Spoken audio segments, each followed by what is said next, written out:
I guess from a religion standpoint, I feel like things are like almost so busy. Like it's like so easy to like kind of neglect that. Like questions like what's my purpose? Like all these like I guess like at the core of like who you are as a person, those questions can kind of like be neglected almost because you can like just fill your time almost like all the time. Like you almost can like if you're feeling upset or like you don't know those questions, like okay, I'll just go scroll my phone. Like it's like almost like every second of your life could be filled with something, and like you have to be really intentional, I think, to take the time and explore those questions. And I think that's something that is not really happening almost because everyone's almost so busy.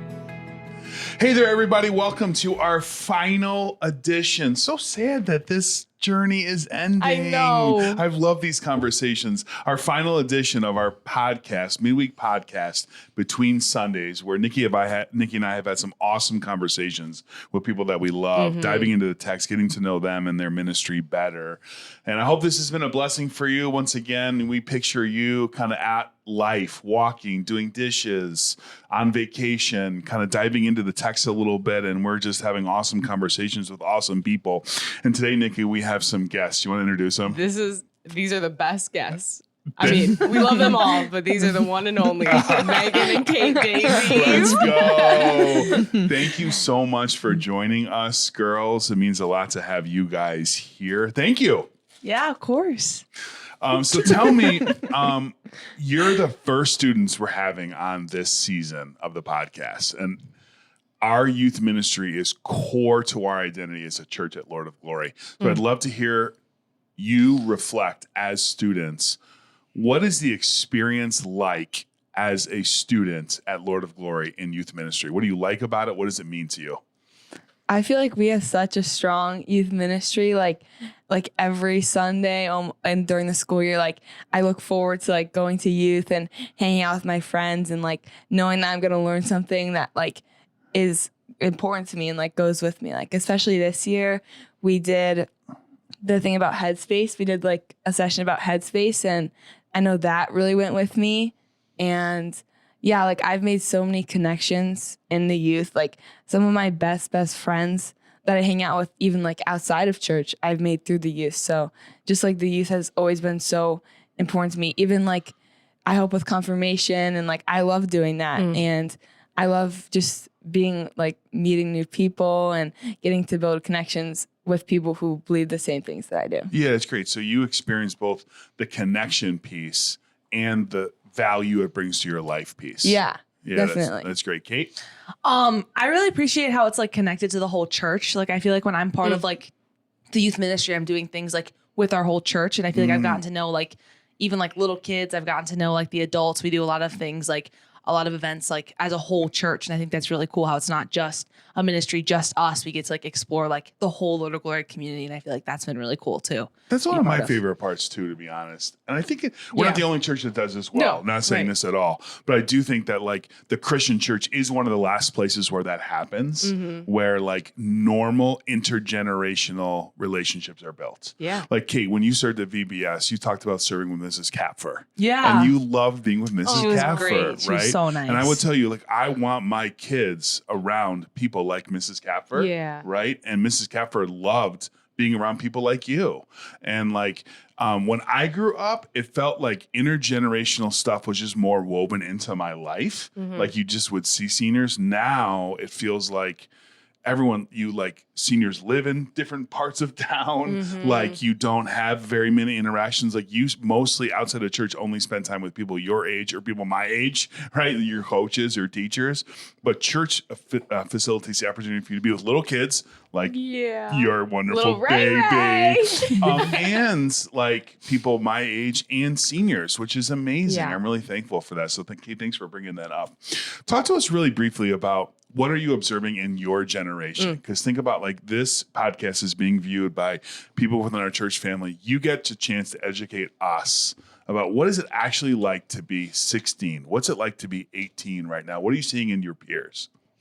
I can start. I feel like, I guess from a religion standpoint, I feel like things are like almost so busy. Like it's like so easy to like kind of neglect that. Like questions like what's my purpose? Like all these like, I guess like at the core of like who you are as a person. Those questions can kind of like be neglected almost because you can like just fill your time almost like all the time. Like you almost can like, if you're feeling upset or like you don't know those questions, like, okay, I'll just go scroll my phone. Like it's like almost like every second of your life could be filled with something. And like you have to be really intentional, I think, to take the time and explore those questions. And I think that's something that is not really happening almost because everyone's almost so busy. Like it's like, I don't know if that makes any sense, but like Totally. it's just That like makes a lot of it's sense. like you don't have to like go into that. And I feel like that is something that's like almost missing, I guess, in my generation. So I've noticed a little bit. So there's a prolific 20th century author by the name of C.S. Lewis. He wrote a book called Screwtape Letters, which was a Oh, mock series of letters from Satan to his angels about how to tempt people. And one of the things that is in the book is that the devil writes to his angels, just keep them busy. Yeah. Just keep them distracted.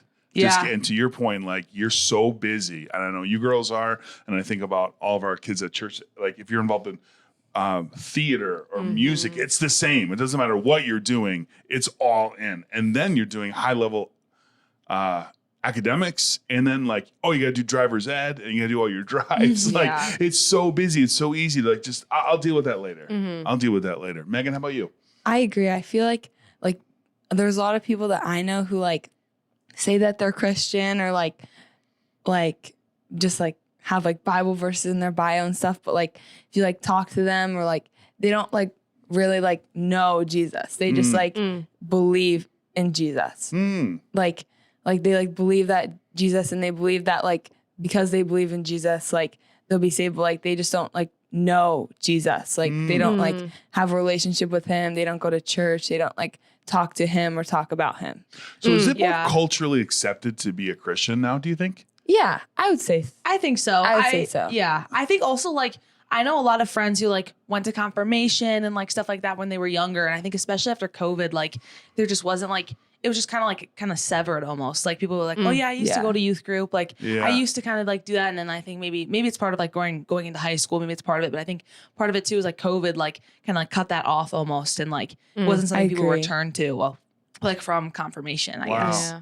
Yeah. So Megan, your observation is like you're seeing it in other students or other kids that like Christianity or having a knowledge of Jesus is becoming more culturally common, but not having a genuine life-changing relationship. Yeah. Wow, interesting. Yeah. I will tell you the church can do something with that, right? Because like if you know, like believe in him, that's we can work with that. Nikki, talk then in light of what we just heard, both about what their experience is like in youth ministry and also the challenges of being in that 14 to 18-year-old block. What is your vision then for how we reach these students, both within our church and in our community? It's been cool to see it evolve over the years. I mean, you guys mentioned the COVID shift, and I think that even we shifted gears in youth ministry. Right. We're trying to build up 3 relationships that you guys just spoke to. It's building up a relationship with your Savior Jesus, building up relationships with people around you, because everyone needs a friend to go to church, even adults. Like adults won't go to church if they don't have a friend. Totally. Right? So like it's an everybody thing. And it's not just a church thing. It's like when Beth says, hey, we're going here. My first question, who else is going to be there? Oh, right. So it's not just a student thing. It's an adult thing. And then we're building up relationships with adults who are really awesome people in your life. Yeah. So I had my mentors growing up that just poured into me. And then we have, like you guys mentioned, like there's awesome people here at Lord of Glory who we want you guys to know and get connected with and be able to talk to. Yeah. So we're building up those 3 relationships, and then we're cultivating a heart of God in our students. Yeah. And you can see that in our students. I mean, crazy. We want a faith that is real, that you can take with you. We know that this is a season in your life. So we want to equip you and like talk into what you're going through right now, but also equip you for you're going out. You're heading out, Kate. I know, You kind know? of crazy, but we'll see how things go. Yeah. So we want to help them bridge into that next step of like Kate's going to be pursuing her faith in college, and she's already living it out in her life. So isn't it crazy to think about, Nikki, how ministry has changed in your relatively brief time here? Yeah. Yeah. It is wild to think like, what was it like the very first year I stepped in here and was like, hey, everybody, like, okay, we're doing this. Yes. And the people who have like come along it and added to it. And honestly, you guys as students have added a lot to the vision, because I picked their brains and they're really smart, and it's It's the best way to start forming youth ministries. Talk to the youth. And you Yeah. do it well. Oh, and thank you get you. awesome people around them. Mm-hmm. I remember we looked at research indicates if we want faith to stick in our young people, it's got to be something that they see in adults besides their parents. Yeah. And even besides their like hired youth leader. Yeah. But when they see people, and I don't even want to name names because there's so many of them, I'll forget them. Right. But you have gotten around our students so many adults whose faith walk our students can look at and say, that's what I want. Yeah. Right. And that's the type of person I want to be. That's the type of mom I want to be.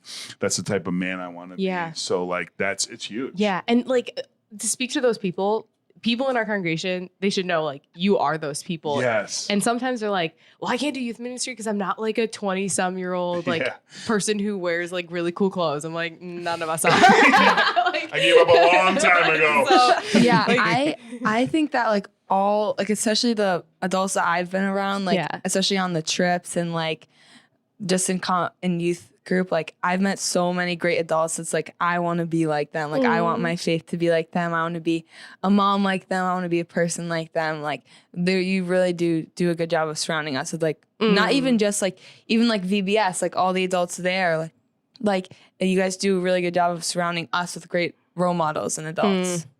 Yeah. And you're right, thanks. Nikki. There's like the people who like go through 6th century training and get trained by you to be like your regular Sunday night or Wednesday night people. But then there's like the Liz and Dale Hosleys in the lobby who just, when I see our people talking to our kids and students, I'm like, yes. Yeah, it's the best. Thank you. Please, more of that. Yeah. Because people need community. They need to feel like they're a part of something. That was totally formative for my life. Same. Was that like there was a pocket of people that I knew loved me and didn't care if I hit 2 home runs or I struck out twice. Like they loved me for who I was. And that was huge for me. And that's a huge foundation to building a relationship with Christ. Yes. And so it's not a secondary thing. That you need that in order to really build a relationship with Christ. Right. Because then you start to feel safe, you start to feel comfortable, and then you open your mind and heart to deeper spiritual truths, which we heard talk about. I think in the youth group too, like I liked how it's like kind of like an emphasis on like your own personal journey too and your own personal faith. Because I feel like sometimes it's like, oh, like you go to youth group and it's like, okay, here's the lesson and like this is what we're gonna talk about. Like, but like I feel like our youth group is so good at like what do you think about it? Like how can you connect this to your life and like kind of personalizing it and like helping you explore it in a sense of like your life, if that makes any sense. Totally. Yeah. That's what faith is designed to do. It's designed to be very personal. Yeah. Well, let's get into our text. Boy, we could keep talking, but we want to get into the text a little bit too. We are in Luke chapter 5 today. Kate, you want to get us started? You can read Luke 5, 1 through 5. Yes. And then Megan, you read 6 through 11, please. Yes. One day as Jesus was standing by the lake, I don't know how to say that, of Gennesaret. Gennesaret. You just fake it. Just Yeah, be you say go confident. for it. The lake of Gennesaret, with the people crowding around him and listening to the word of God, he saw at the water's edge 2 boats left there by the fishermen who were washing their nets. He got into one of the boats, the one belonging to Simon, and asked him to put out a little from the shore. Then he sat down and taught the people from the boat. When he had finished speaking, he said to Simon, "Put onto the deep water and let down the nets for a catch." Simon answered, "Master, we've worked so hard all night and haven't caught anything. Because you say so, I will let down the nets." When they had done so, they caught such a large number of fish that their nets began to break. So they signaled their partners in the other boat to come and help them. And they came and filled both boats so full that they began to sink. When Simon Peter saw this, he fell at Jesus' knees and said, "Go away from me, Lord, I am a sinful man." For he and all his companions were astonished at the catch of fish that they had taken. And so were James and John, the sons of Zebedee, Simon's partners. Then Jesus said to Simon, "Don't be afraid. From now on you will catch men." So they pulled their boats up on shore, left everything, and followed him. Jesus really likes giving fishing advice. He does it at the start of his earthly ministry. Dude, fishing's hard. Fishing's hard. You're like, I got one fish. It was 5 inches long. I know. And the fish is this big, and when you tell everyone, you're like, it was And this you have to hold it out in front of you like Right in this. front of the camera. Just like all the dating profiles in Wisconsin. So Jesus does this at the front of his ministry, and you remember at the end of his ministry, he tells people where to fish, which I think is such a hoot. Oh, man, that's what I was going to say, man. So what do you got for me? I was going to say, thought this was a different one when you wrote it down. Yeah. It was like, oh, this is when Jesus is coming back from his resurrection Yeah. and sees the disciples for the first time. I just connected the dots that this is how he brings them into ministry. Yeah. And then the same miracle he performs when he is resurrected with Peter and this crew who's fishing. So then I guess my question would be, what is it about this style of miracle Yeah. that so draws, Jesus knows so much it's going to draw people to himself? Because he wants to do it at the beginning of his ministry to draw people to be his disciples. And then after his resurrection, to prove that he is alive, he does a pretty similar thing. What do you think might be behind that? So many things, Pastor Brian. But one, he's a God of abundance. Yeah. I mean, he's going to overly bless his people. Yeah. And he shows that. And then two is he's a God of creation. I mean, this is a callback to the creation of the worlds. God is in charge of everything. He created everything. The fish listen to him. The wind and the waves obey him. Yes. Like, there's a lot that happens on this lake Yeah. in his ministry. All these miracles are happening on this lake. And I think it's just showing, wow, this is Yahweh. This is the God who started it all. Yep. So has Jesus ever gotten your attention, girls, by blessing you abundantly? I would say that's one of the greatest works in my life. Yeah. Right? Like he'll be like, hey, I want to show you who I am, and I'm going to show you a blessing so that like gets your attention. And it's like, whoa, that had to be the hand of God in my life. Right? Yeah. That's the way he like draws us to himself. Yeah. For me, I kind of prayed for not just for like softball, but like there was like a team I really wanted to be on, and like it was something like I feel like was from God. Like my game rained out and I went to try out for this team and I made the team. It was like kind of crazy. Like, and I've gotten like so much from it. Like, it's kind of like I prayed like for a little thing and it turned into like so much for me that I can even imagine.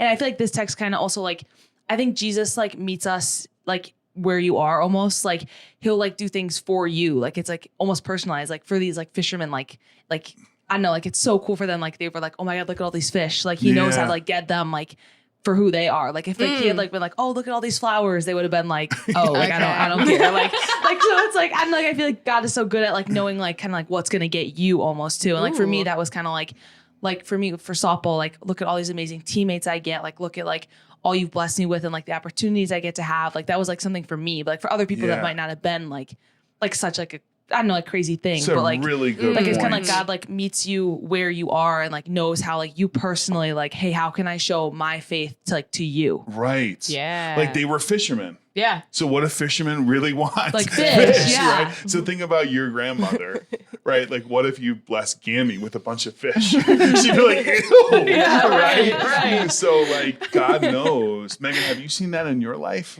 Yeah, like I feel like especially as I get older, like I feel like I've really been blessed in like the abundance of like family that I have. Not only like just like I know you guys are my family, so it's like, but like I feel like not even just like my like immediate family, but like we have so much like good family friends, like such like good people around me, and like I'm so lucky to have that, like two like great parents, like siblings, cousins, like even like my church family. I have a great church family, and like I know not all people are blessed with that, and like I really I love spending time with my family. That's like one of my favorite things to do is like go like hang out with Annie or like you know like I love my family so much. I feel like as I like some people like have like smaller families, like I'm just so lucky that I have a big, abundant, happy family. Yeah. And that's a way, like to your point, like God knows like this is gonna be important. I'm gonna bless in that way because it's going to be so meaningful, especially to them. Right. Because God is a God of like, he personally cares about each person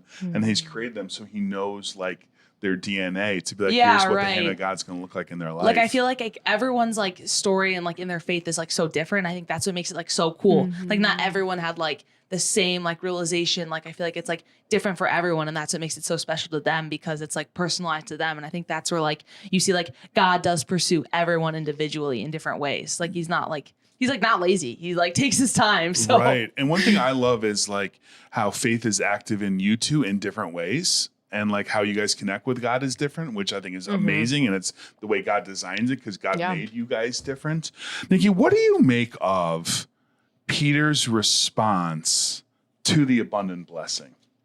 because his initial response is, "Whoa, God, thanks so much." But it's, "Get away from me, Lord, I'm a sinful man." What do you think's behind that? Yeah, I think he's realizing who Jesus is and that conviction that can come with that. Yeah. I mean, because we are sinful people, and I think he's just overcome with that in that moment by realizing who his Savior is. Yeah. Because he's the first one to call it out too. Yeah, and he Yeah. and he recognizes then that he's in the presence of the divine. Yeah, which can really make you reflect. No doubt, yeah. right? And we see that all over the Bible. Yeah. And Jesus' response then Yeah. is really personal to him. Yeah. So don't be Yeah. afraid. Yep. It's not, oh, don't worry, you're not that bad. You're not a sinful man. Like Yeah. he just says, hey, don't be afraid, which is the response of the divine to humans is always like, hey, don't be afraid. I think what's cool about Peter too is you kind of see him grapple with faith a lot throughout his journey. Like when, like here, he is afraid, and I think he's thinking, I wonder who he thinks what God's gonna do next. Is he gonna be like, you, Peter? Like, I know all the stuff that you've done. And but Jesus counters that with like, hey, I'm actually gonna use you in incredible ways to be someone who gives abundance to other people too. Yeah, that's right. I always like hey, if I ever meet God, I got 1,000 questions. Yeah. You know, and then everyone who actually encounters God in the Bible, you're just like you don't have questions. You're struck with paralyzed by fear. And you have to be brought back into hey, don't be afraid. I'm a safe person. Yeah. I am for you, and then I'm with you.